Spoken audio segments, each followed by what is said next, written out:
ये ड्रोन लगातार उड़ रहा है। अच्छा, उड़ रहा है। देखिए, मैं तो बिल्कुल ओरिजिनल वाला कवि हूँ। हाँ मुझे तो जो दिखता है मैं तो उस पर लिखता हूँ। हाँ। मुझे ये ड्रोन दिखाई दे रहा है, 4 पंक्ति यहीं से रखता हूँ। स्वागत ऋषभ है भाई भैया। साहब, आप बहुत शानदार व्यक्तित्व रखते हैं और आप युवा मोर्चा के 2 बार अध्यक्ष रहे हैं। अरे वाह। आपको इस बात का पता नहीं है, हमें एक वरदान प्राप्त है। जिन जिन लोगों ने मेरे साथ मंच साझा किया है उन्हें जीवन में बहुत कुछ मिला है। आहा। मेरे साथ एक बार अखिलेश यादव जी ने मंच साझा किया था, मुख्यमंत्री बने। उसके बाद योगी जी ने मंच साझा करा, वो मुख्यमंत्री बने। हाँ। एक बार आकर नरेंद्र मोदी जी मेरे पास बैठ गए, प्रधानमंत्री बने। अरे दोबारा आकर बैठे तो फिर दोबारा प्रधानमंत्री बने। हाँ। आज आप आके बैठे हो।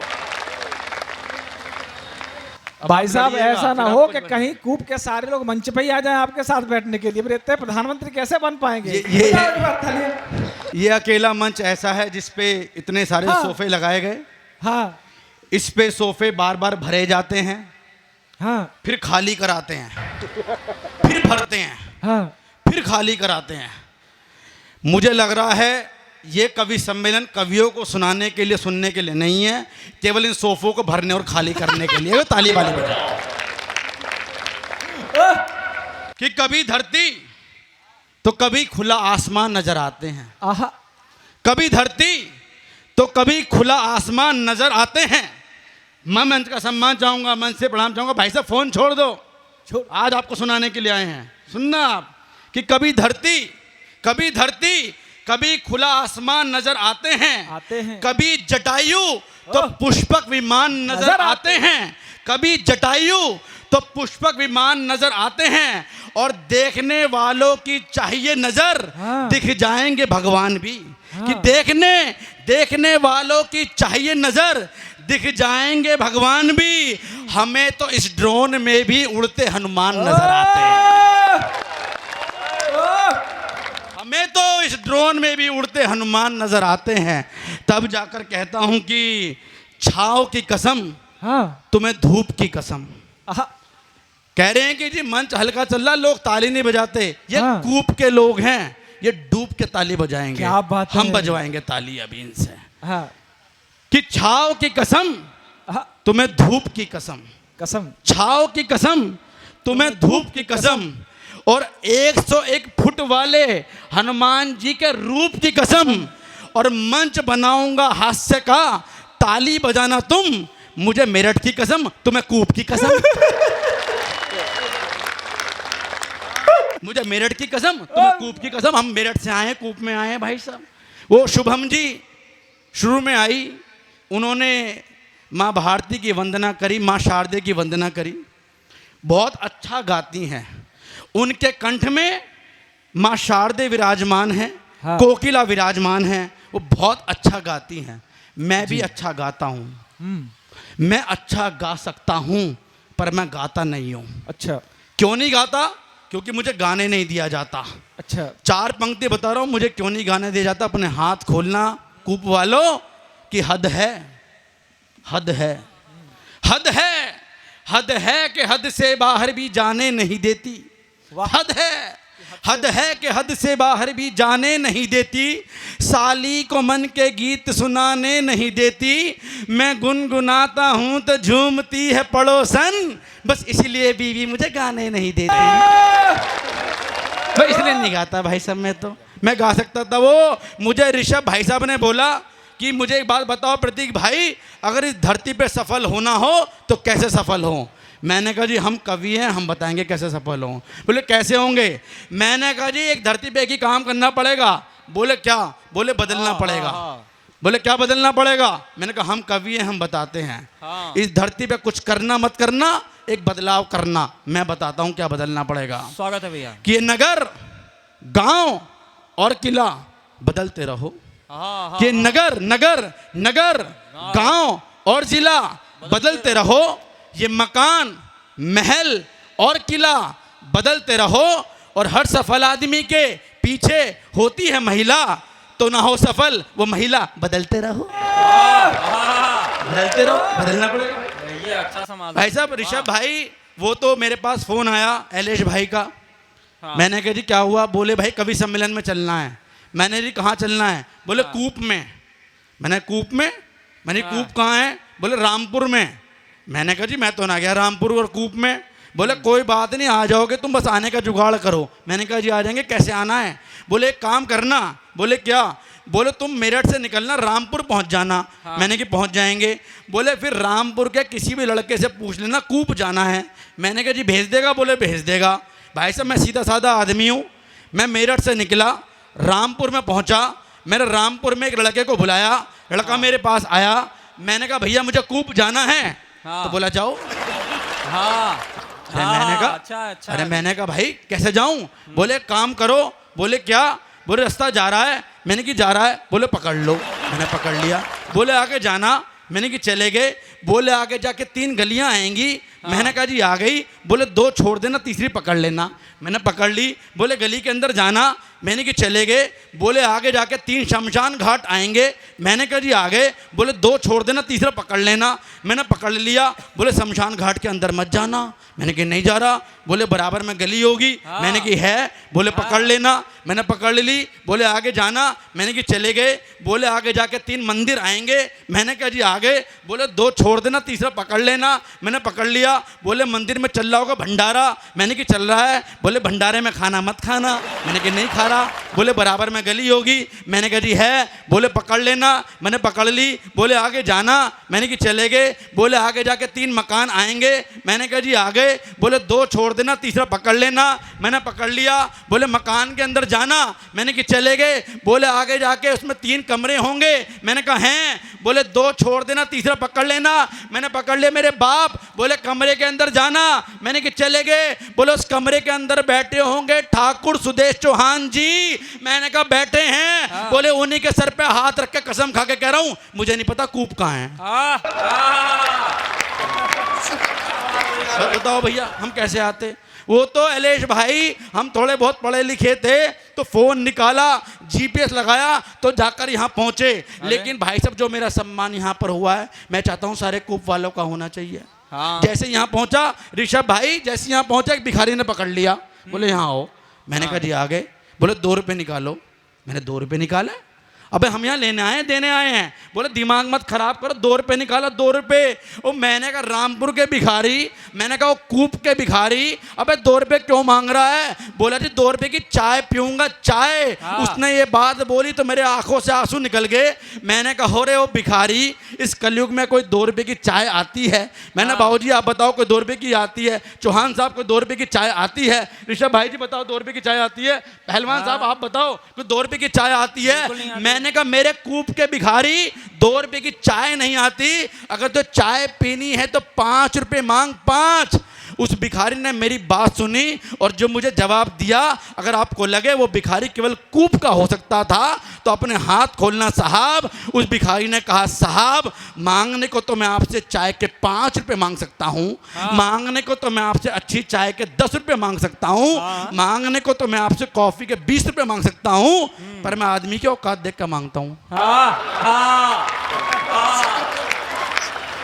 जिस भिखारी ने मेरा सम्मान किया मैं उसका सम्मान करता हूँ।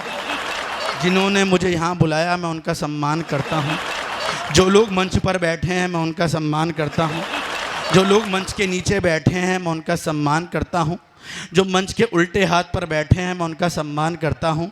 जो मंच के सीधे हाथ पर बैठे हैं मैं उनका सम्मान करता हूँ। हाँ। जो सफ़ेद सोफ़े पर बैठे हैं मैं उनका सम्मान करता हूँ। जो पिंक वाले सोफ़े पर बैठे हैं मैं उनका सम्मान करता हूँ। जो कुर्सियों पर बैठे हैं मैं उनका सम्मान करता हूँ। जिन्हें सोफ़े पर बैठना था पर कुर्सी पर बैठे हैं मैं उनका सम्मान करता हूँ। जिन लोगों की फ़ोटो आधार कार्ड से मिलती है मैं उनका सम्मान करता हूं। जिन लोगों को पता है उन आधार कार्ड में पड़ोसी की फ़ोटो लग गई पर काम मेरा ठीक चल रहा है, मैं उनका सम्मान करता हूं। जिन्हें माला पहना दी मैं उनका सम्मान करता हूं। जिन्हें पटके पहना दिए मैं उनका सम्मान करता हूं। जिन्हें कुछ नहीं पहनाया मैं उनका सम्मान करता हूं। जो लोग अपने आप को शीशे में देखकर अपना सम्मान करना उचित न समझे मैं उनका सम्मान करता हूं। इसका मतलब मैं आए हर इंसान का चुन चुन के सम्मान करता हूं। और अगर आपको लगे मैंने आपका इसे सम्मान किया, एक बार ताली बजा के मेरा सम्मान। क्या करना सम्मान के अलावा भाई साहब? कुछ है ही नहीं सम्मान के अलावा।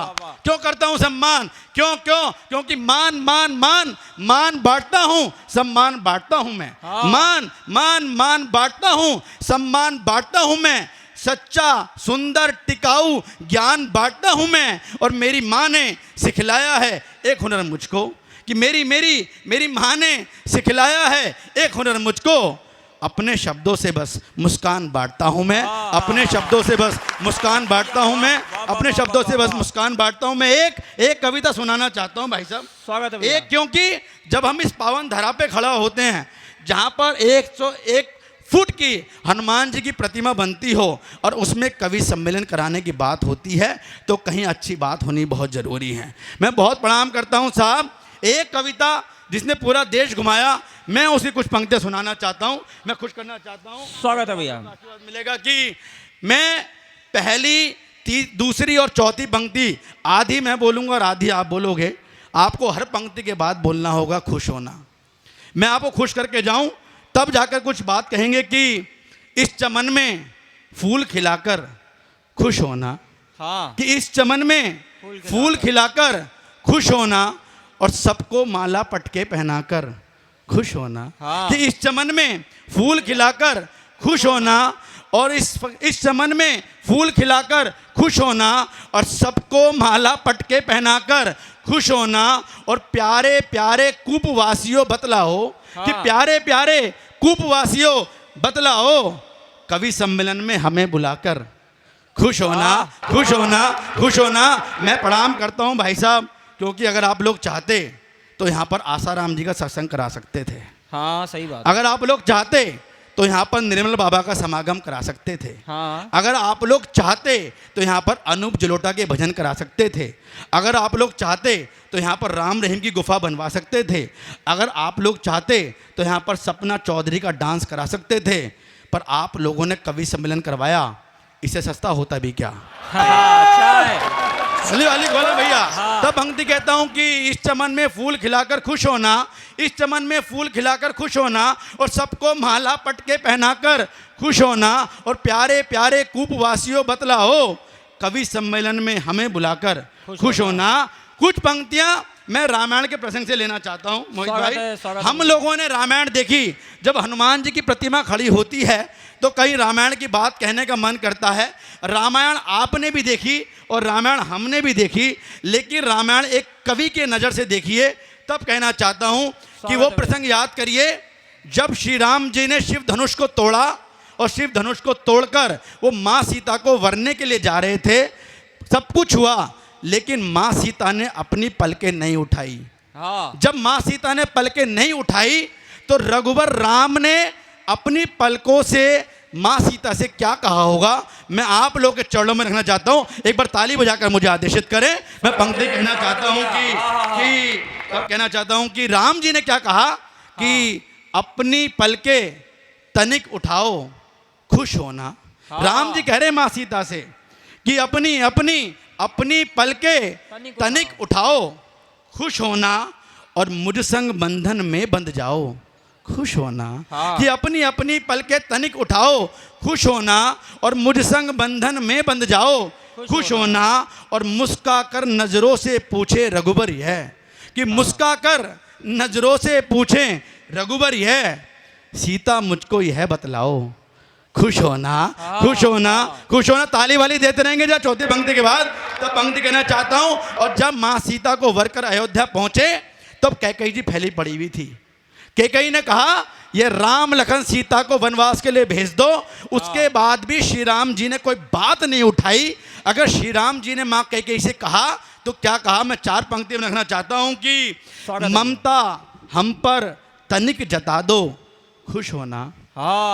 श्री राम कह रहे हैं कैकेयी से कि ममता ममता हम पर तनिक जता दो खुश होना और मन का अब संताप हटा दो खुश होना। और वन जाते जाते बोले राम लखन सीता, के वन जाते जाते बोले राम लखन सीता, माँ कैकेयी बस यह बता दो खुश होना, खुश होना, खुश होना। तब पंक्ति कहना चाहता हूं कि जब अयोध्या से निकलकर वनवास के लिए पहुंचे तो लोगों ने कहा राम जी गए हैं वनवास लेकर रावण का वध करने के लिए। नहीं, उन्होंने न जाने कितने ऋषि मुनियों का उद्धार किया, केवट का उद्धार किया, शबरी का उद्धार किया। तब पंक्ति कहना चाहता हूं कि केवट कर प्रणाम जी पूछे खुश होना। हाँ। कि केवट कर प्रणाम जी पूछे खुश होना, और ऋषि मुनियों के धाम भी पूछे खुश होना। और लखन संग खाकर सारे झूठे बेर, और लखन संग खाकर सारे झूठे बेर, शबरी से श्री राम ये पूछे खुश होना, खुश होना, खुश होना। और जब हनुमान जी की प्रतिमा होती है तो 4 पंक्ति कहना चाहता हूं। जब माँ सीता को उठाकर ले गए रावण तो हनुमान जी को भेजा गया, और हनुमान जी के साथ क्या हुआ वो मैं 4 पंक्ति में कहना चाहता हूं कि कितने सीधे कितने भोले खुश होना। हाँ। पढ़ लीजिए अपना इतिहास, खोल लीजिए अपना पुराण, उसमें लिखा है इनसे सीधा कोई नहीं हुआ। हाँ। लेकिन जब अपनी पर आए तो इससे उनदड भी कोई नहीं हुआ। हाँ, हाँ, तब कहता हूं कि कितने सीधे कितने भोले खुश होना, और इधर भी डोले उधर भी डोले खुश होना। हाँ। कि कितने सीधे कितने भोले खुश होना, और इधर भी डोले उधर भी डोले खुश होना। और जली पूछ से जलाकर लंका सोने की। हाँ। कि जली पूछ से जलाकर लंका सोने की, रावण से हनुमान ये बोले खुश होना, खुश होना, खुश होना, खुश होना। और 4 पंक्ति दे के अपने स्थान लेना चाहता हूं कि कुछ बातों का यह बता दो खुश होना। हाँ। इस मंच पर एक काम बहुत अच्छा हुआ इलेश भाई, सब लोगों को श्री राम मंदिर की प्रतिमा मिली, ये बहुत बड़ी बात थी। तब पंक्ति कहना चाहता हूं कि सरयू जल में पाप को धो लो खुश होना। आप गंगा का आचमन करना, लेकिन हिंदू इस बात का जरूर ध्यान रखना, इस धरती पर कुछ हुआ नहीं हुआ, लेकिन श्री राम मंदिर का निर्माण हुआ। ये हम लोगों के लिए कहीं गर्व का विषय है। एक बार जीवन में कुछ करना मत करना, अयोध्या धाम जरूर जाना, उस श्री राम मंदिर में अपना शीश नवाना, और सरयू जल में एक बार स्नान करना।